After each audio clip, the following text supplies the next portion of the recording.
And my microphone didn't get turned on all the way until just now, so we're going to miss the first 7 or 8 minutes. I apologize for that. So the green represents light sleep, the red is deep sleep, and the blue is the really deep sleep. Now, if you have to go through 4 or 5 of those per night, what you'll immediately notice is that half of the night we spend in light sleep, right? And then we spend the other half in either deep sleep or REM sleep. Now, this is an important thing to realize, because if we also look over here on the left, when we see the green, red, and dark blue rows on the table, what we also see is this hormone called melatonin. Almost all of us have heard of melatonin, but basically if you haven't, it's the major sleep hormone that your body produces. And if you look at the different cycles or the different stages of each cycle, melatonin fluctuates in concentration in your system, and by the fluctuation of melatonin in your system, that dictates how deep of a sleep you're in. So if you look at the green, that's when melatonin is the lightest. Coincidentally, that's also when we're in the lightest sleep of the night. As it builds up, and eventually we get into a deeper sleep, we're in the red section of a cycle. And as we stay asleep and melatonin continues to build up, what puts us in the really deep sleep. Now we're in the deep sleep, the REM sleep, for a short period of time, and then melatonin drops and we go back into the light sleep. And we repeat that process 4 or 5 times a night.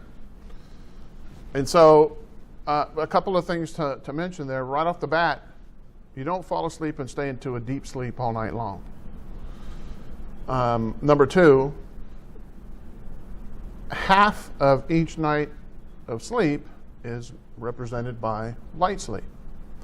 And so this is important to understand, because as we move forward, understanding how this works is the key to understanding how to fix it. So in an ideal environment, what happens is when the sun goes down, that's a signal to our body. Our body doesn't have a clock. We wear watches, we walk around with our cell phones, we have computers, we have clocks on the wall. We have the ability to know what time it is within a couple of seconds at any time we want or desire to know it. Our body doesn't have that ability.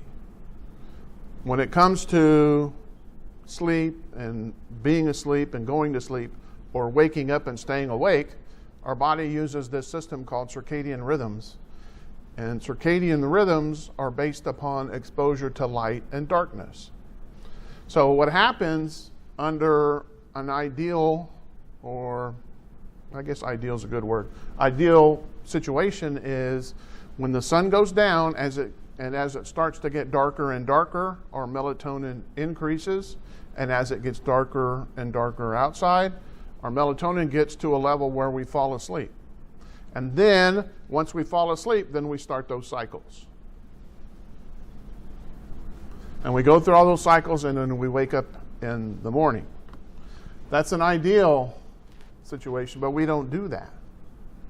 We don't live in an ideal environment. An ideal environment would be, to put you in a position where you had no electricity and no cell phone coverage. Nobody really wants to be in that position.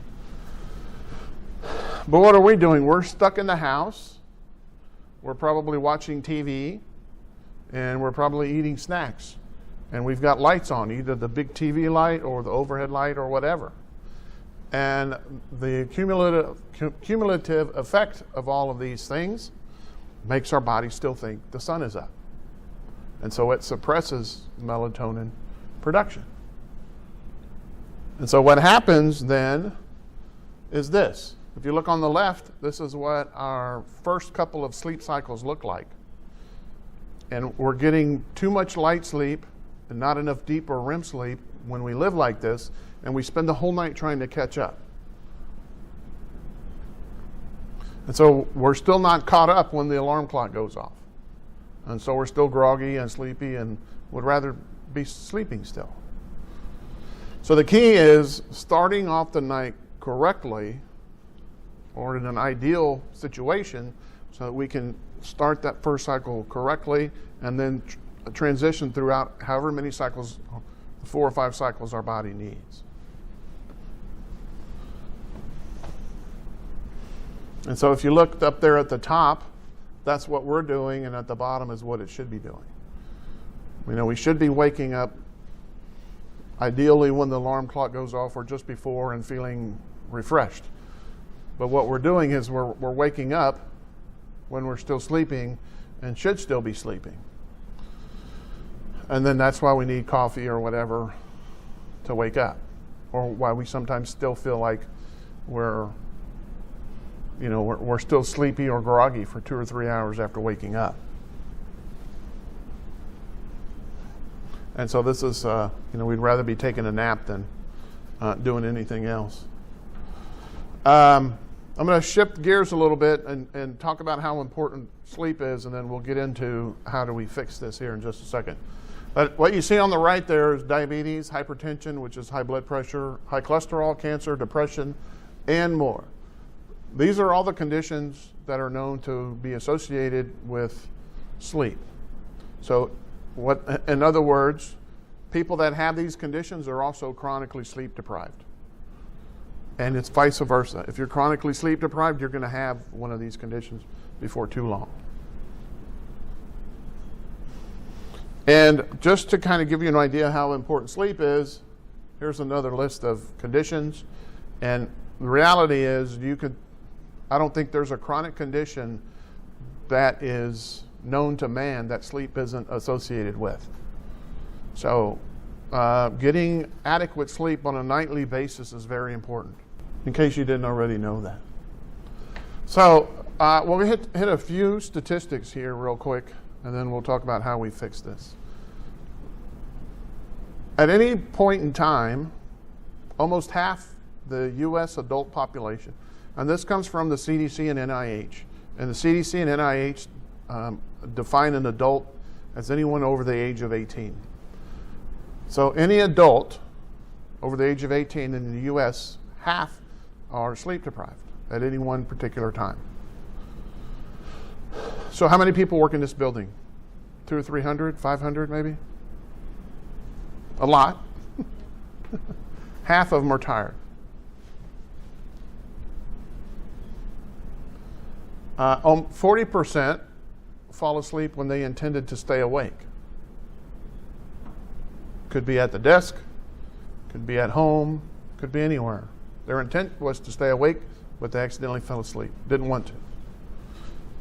And then this one is probably the worst one of all, because 6% accidentally fall asleep while driving. Now, it may not be that concerning down here in Fort Bend County, but if you work at 610 in Westheimer and you're getting out of work at 5 o'clock like a million other people do in the 3-block radius, how many people are at that light in all different directions at 5:15? 1,000 probably. And 6% and this is within the last 2 weeks, 6% of them have fallen asleep while driving. So you've got 1,000, that's 60 people. You only need one person to cause a wreck and screw up traffic for everybody. So it's a tough deal. And so I'm pretty firm in my belief that rush hour traffic is not necessarily bad because there's so many people on the road. It's bad because there's so many people on the road that probably should be sleeping instead of driving, particularly at the rush hour times. So why are we sleep deprived and falling asleep when we're driving and falling asleep when we're not intending to? Most of us we're doing things we call bad habits, but we're unknowingly doing things that prevent us from going to sleep right off the bat and starting the night of sleep off correctly. And just as an aside, I think there's about almost 3,000 employees with the county. So if you take 3,000 times 50, that's 150,000. And 150,000 times 12 is 2 million? No. 1.5 plus. It's a lot of money. But that's what, if you boil it down to direct and indirect costs of sleep on our economy, every company is losing $50 a month, $50 per month per employee due to people being sleep deprived or tired. And when you're the county, that's a lot of money. You know, over $1.5 million.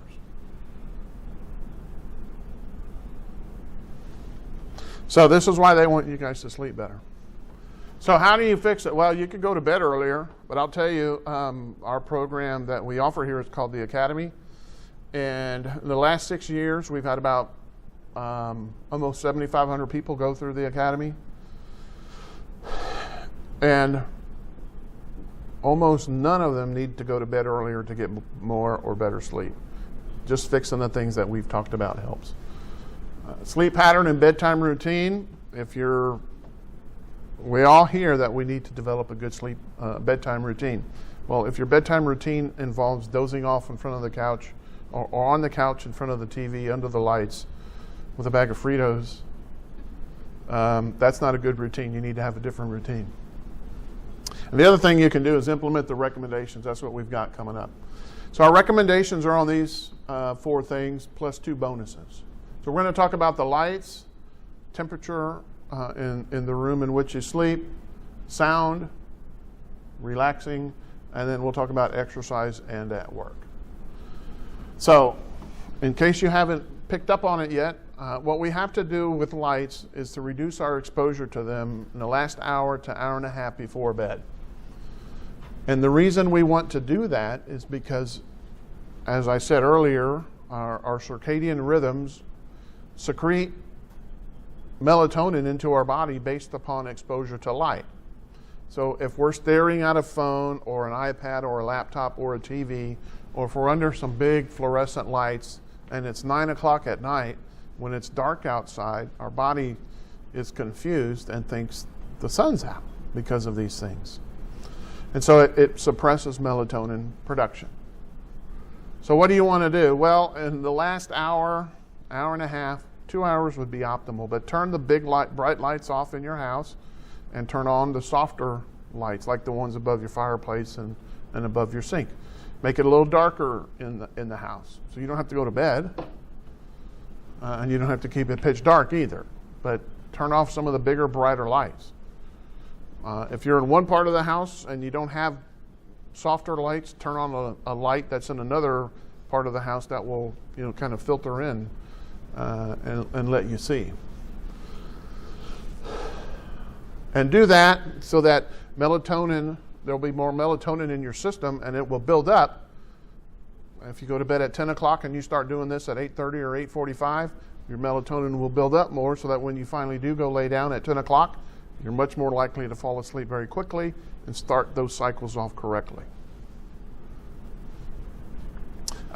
You can also, the very bottom box there says justgetflux.com. That's actually Flux, but it just looks like Just Get Flux. That's a free program.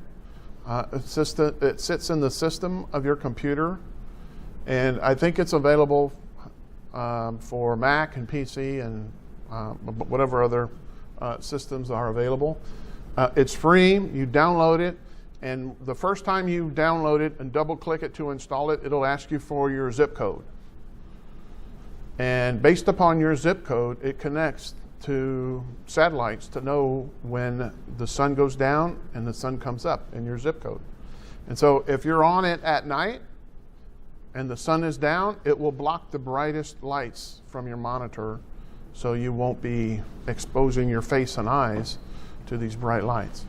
And then when the sun comes up, it turns them off. Free little program, pretty neat. So that's lights. What we want to do is decrease our exposure to lights. The next one is temperature. When you're sleeping, reduce the temperature in the room where you sleep 2 or 3 degrees so that you stay cooler. And the reason for doing this is because if you remember those cycles where we have light, deep, and REM sleep, when your body's really not in the light sleep, but to a certain extent the deep sleep, but really in the REM sleep, when your body's in the REM sleep, your metabolism is really busy. And we call it the preparing and repairing stage of sleep. So your body's repairing from today and preparing for tomorrow. And so your metabolism really cranks up. And one of the byproducts of an increased metabolism is heat production. So if you reduce the temperature in your room, you'll sleep a little bit better, and you're less likely to wake up in kind of a sweat.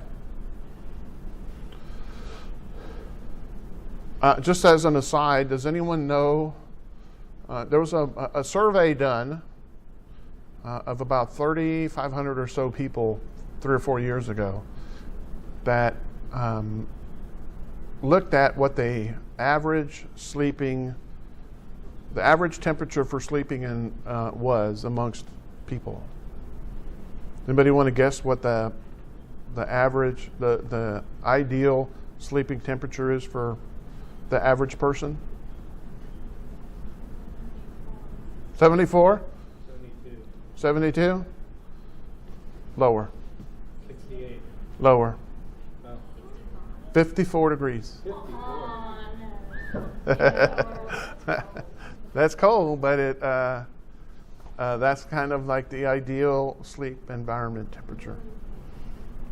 That study paid for by the electric company. By the dry ice manufacturing. So that's what you want to do here, is you want to decrease your room temperature so that you're less likely to start sweating. And just as an aside as well, remember we start in a light cycle, go into a deep, and then get into the REM, and then we go back into the light. It's really nice that our body works that way, because when this increased metabolism, this preparing and repairing, not only is heat a byproduct, so is water. And that water ends up on our bladder. And so after we go through a couple of cycles, we're going to have to wake up and go to the restroom. And so it's good that we get out of a deep REM sleep part of the cycle and end up in the light one, so that we're more likely to wake up and notice that and go to the restroom. And by the way, that's totally normal. And it's also normal to kind of wake up a little bit in the light part of sleep. Don't stress yourself out that you're not supposed to be awake. Totally normal. What's the other thing you want to do? Well, you want to turn your brain off. That's the hard one for a lot of people. And the way you can do that is have some noise. I don't know if you've ever been to Galveston and slept better at the beach because you had the windows open and you could hear the waves all night. You didn't sleep better because you were on vacation. You slept better because you could hear the waves. It's very calming to your brain and relaxing to the rhythm of your brain. We don't all live by a river or the ocean so that we can have those sounds. But what else can you do? Well, a box fan does pretty much the same thing. So you can go and buy a box fan. In fact, they're probably all being stocked in the stores as we speak now, because it's going to be summertime soon. And then you could also, you can buy a noisemaker, which makes every kind of noise you want. There's also apps on your phone for noisemakers that you can use. But importantly, besides relaxing your brain, they prevent external sounds from coming in and waking you up. And then, in addition to that, kind of turn your brain off from the stress of the day. And how can you do that? Well, the things listed here are, the first one listed here is yoga, but you don't have to do yoga. If you just do some simple stretches, you get on the floor and do 10 or 15 minutes of stretching. Stretch the big muscles in your legs and your back and your chest for 10 or 15 minutes, that will help a lot. You can do that. You can do some meditation if you like that, and it's easy to do. There's even free meditation websites online. Some deep breathing is also helpful, and the purpose of deep breathing is not to breathe in through your nose and out through your mouth or any of those things. The purpose of deep breathing is to fill your lungs up and slowly exhale. And so it doesn't matter how you inhale for this. Just take 8 or 10 deep breaths and just kind of relax. It doesn't really matter. You'll hear all these things. Breathe in through your nose and out through your mouth. Doesn't matter. Maybe for what they're talking about it matters, but for this it doesn't. You can also read something. Books are great to read. Just try not to read something that will get you all hyped up so you don't go to sleep. And if one of the things we talked about earlier was the lights, and one of the things that's implied in there is TV. And if you just turn off the TV, you're not going to miss anything. I promise you. Nothing important is on TV. So in our program called the Academy, we have a whole section on exercise. And we prescribe exercise as either light exercise or hard exercise. And so what we talk about doing is the light type of exercise, which is essentially walking. And you want to walk. If you're struggling to sleep at night, walking in the evening after dinner is pretty helpful, because walking will help control your blood sugar. Because blood sugar, whether it's because of stress or because of a snack you've eaten, blocks the metabolism of melatonin, which puts you right behind that 8 ball to begin with. That's the other thing, not listed up here, is snacking. You don't want to eat any. Nobody snacks on the boiled egg at night. Everybody snacks on chips or ice cream or something like that. And all of those things do is elevate your blood sugar. And elevated blood sugar blocks the metabolism of melatonin, making it harder to get started. And then you don't want to, if you go to the gym, make sure that you're home probably at least 2 hours before bed. 3 hours would probably be better. And there's 2 reasons for that.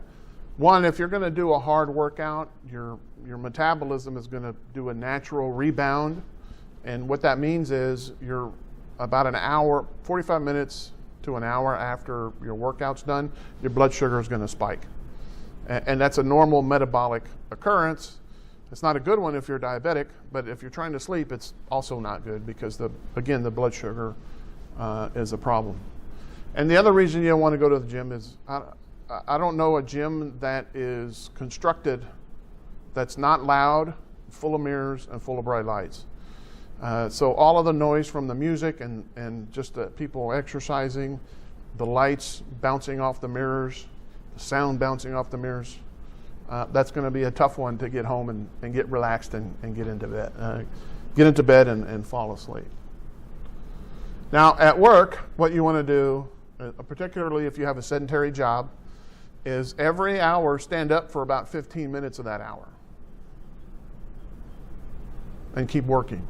Make a phone call or deliver something or whatever it is. And if you do that over an 8-hour day, you're going to accumulate a lot of standing.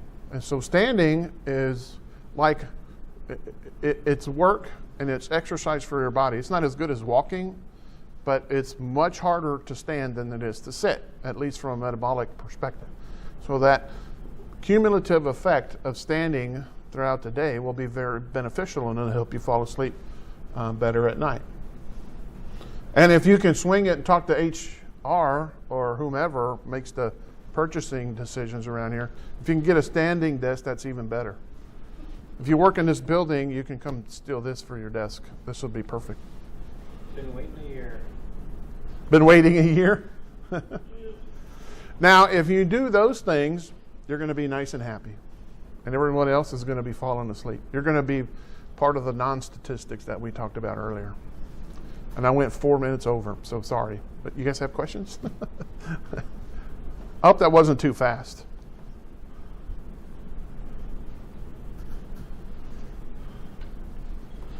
Well, if you have questions, I'll be happy to answer them. You sleep like your dog. And you can also get up like your dog, right? Because if you have a dog and they can wake up and be running around and snap of a finger, no problem. Time to stand. Time to stand. Well, I appreciate you guys coming out. If you signed in, I'll know who was here, and we'll let you know when the audio, not quite the full audio, is been processed and available on the website. And when you go there, you'll be able to get the slides as well. You can put that, whatever amount of the audio is there, you can also download that and use it however you'd like.